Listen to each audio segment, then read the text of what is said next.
آج کی تازہ ترین خبر یہ ہے کہ پاکستان کے فیلڈ مارشل عاصم منیر نے امریکہ کے نائب صدر جے ڈی وینس، وٹکاف اور عراق کے وزیر خارجہ عباس عراقچی ان سب سے پوری رات رابطہ کیا اور مختلف تجاویز ان کو دی ہیں جنگ بندی کے حوالے سے، جس کو معاہدہ اسلام آباد کا نام دیا جا رہا ہے کہ پاکستان کی طرف سے یہ تجویز کیا گیا کہ آپ جنگ بندی کریے اور جنگ بندی کے بعد آپس میں انگیج کر کے اگلے 2-3-4 ہفتوں کے اندر ایک پرماننٹ بنیادوں کے اوپر ایک ایسا جامع معاہدہ دیجیے جس سے مکمل طور پر اس خطے کی صورتحال جو ہے اس کو پرامن بنایا جا سکے۔ ایران کو اگر سامنے رکھیں تو ایران کے لیے 2-3 نکتے بہت اہم ہیں۔ ایک تو امریکہ نے 6 ماہ پہلے بھی حملہ کیا تھا، 6 ماہ بعد دوبارہ حملے کرنے آ گئے۔ اس وقت بھی کہتے تھے ہم نے ان کا مکمل طور پر نیوکلیر پروگرام تباہ کر دیا، ابھی بھی کہتے ہیں کہ نیوکلیر پروگرام کی تباہی ہم نے کرنی ہے، کبھی کہتے ہیں ہم نے ان کا سٹاک فائل اٹھانا ہے۔ تو ایران اس بات کی یقین دہانی چاہے گا کہ امریکہ جب جنگ بندی کا معاہدہ کرے اس کی پاسداری بھی کرے، یہ نہ ہو کہ 6 ماہ بعد پھر آ جائے۔ اسی طریقے سے جو اس کے اوپر سینکشنز لگی ہوئی ہیں، اگر معاہدہ ہوتا ہے تو اس کی بھی ریموول کی جائے۔ امریکہ کے اینڈ کے اوپر آ جائیں تو امریکہ کے سامنے ایک بنیادی نقطہ رہنا چاہیے کہ ہائیلی انرچڈ یورینیم جو ہے وہ ایران کے پاس نہ ہو، وہ ایٹمی ہتھیاروں کا حصول ترک کر دے۔ اس کو میزائل رکھنے کا حق ہے، یہ اگر امریکہ کہے کہ وہ میزائل چھوڑ دے تو وہ اپنا حق دفاع چھوڑنا کوئی بھی پسند نہیں کرتا، لیکن نیوکلیئر کے حوالے سے نیبرنگ عرب کنٹریز کو بھی تشویش ہے، امریکہ کو بھی تشویش ہے، تو ایران کو وہاں پہ کنسیشن دینی ہوگی۔ اپنا سٹاک فائل چھوڑنا ہے تو اس کے اوپر بات کرے، انرچمنٹ لیول کے اوپر ایک سیلنگ طے کرنی ہے اس کے اوپر بات کرے۔ تو یہ ایک ایسا نقطہ ہو سکتا ہے جہاں پاکستان کی کوششیں اللہ پاک کرے کہ برابر ہو جائے اور یہ چیز آگے بڑھ جائے۔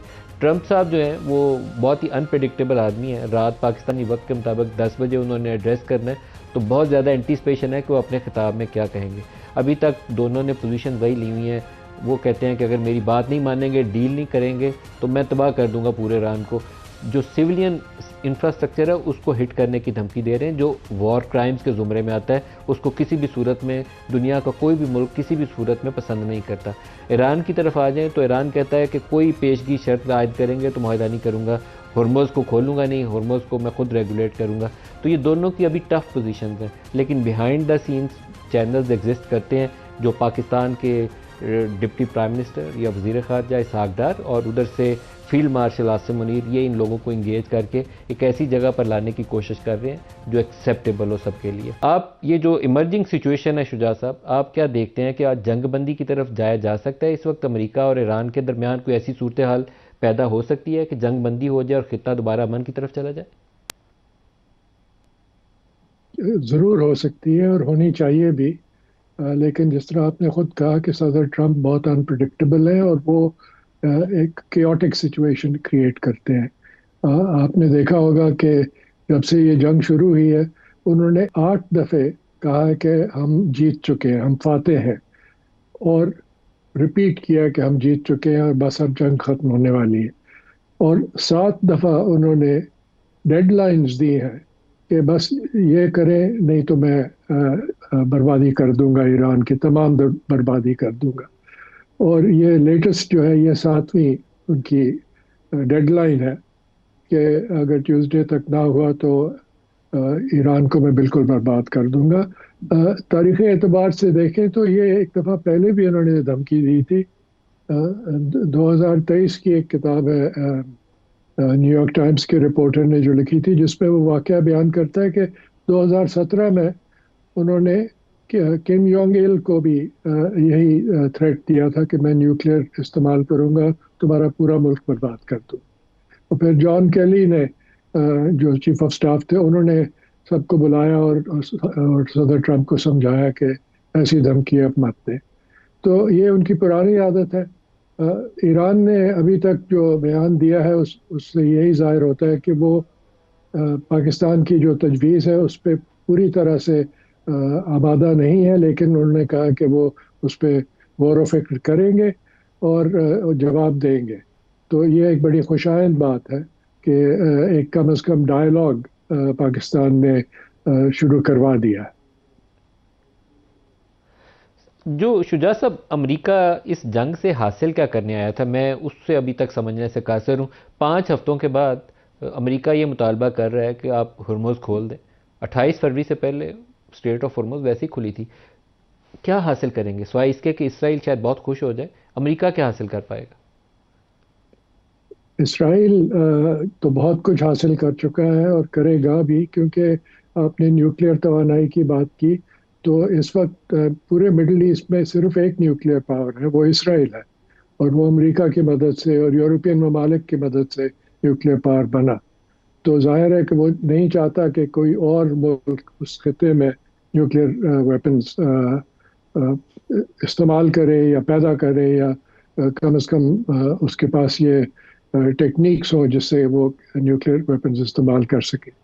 تو اس لیے اسرائیل نے یہ جنگ شروع کی اور امریکہ شامل ہوا، اور میں سمجھتا ہوں کہ جب تک اسرائیل اس کو نہیں ختم کرے گا، امریکہ نہیں ختم کر سکتا۔ آپ نے ابھی اور میں نے بھی اپنے پریزیڈنٹ ٹرمپ کی انپریڈکٹیبل جو نیچر ہے اس کا ذکر کیا۔ وہ ایک دن فتح کا اعلان کرتے ہیں، ایک دن یہ کہتے ہیں کہ میں نے سب کچھ تباہ کر دیا، ایران تو بھیک مانگ رہا ہے میرے سے امن کی، پھر اگلے دن کہتے ہیں کہ میرے سے ڈیل نہ کی تو تباہ کر دوں گا، یورپین میری مدد کو نہ آئے تو میں ان کو نیٹو کو چھوڑ دوں گا۔ تو اس طرح کے ان کے بہت سے بیانات ہیں، ہم نے کچھ کمپائل کیے ہیں آپ کو دکھانے کے لیے کہ ان کی نیچر کیا ہے اور وہ کیسے بیانات دیتے ہیں، جو صبح کا بیان بھی ملتا ہے۔ یہ دکھائیے گا جی۔ Won this war has been won. We've won. Let me tell you, we've won. You know, you never like to say too early you won. We won. We won the bet. In the first hour it was over. Oh, I think we've won. We want them to come and help us with the strait. Because this was a test for NATO. You can help us. You don't have to. But we're going to remember. Just remember. Remember this, and we don't need any help, actually. All of the NATO allies agreed with us, but they don't want to, you know, despite the fact that we help them so much, they don't want to help us. We don't need help. So this was a great test, because we don't need them, but they should have been there. We'll be leaving very soon, and if France or some other country wants to get oil or gas, you know, go up through the strait, we have nothing to do with that. You know, we had some in mind from that group that is dead. A lot of the things that they should have given us a long time ago.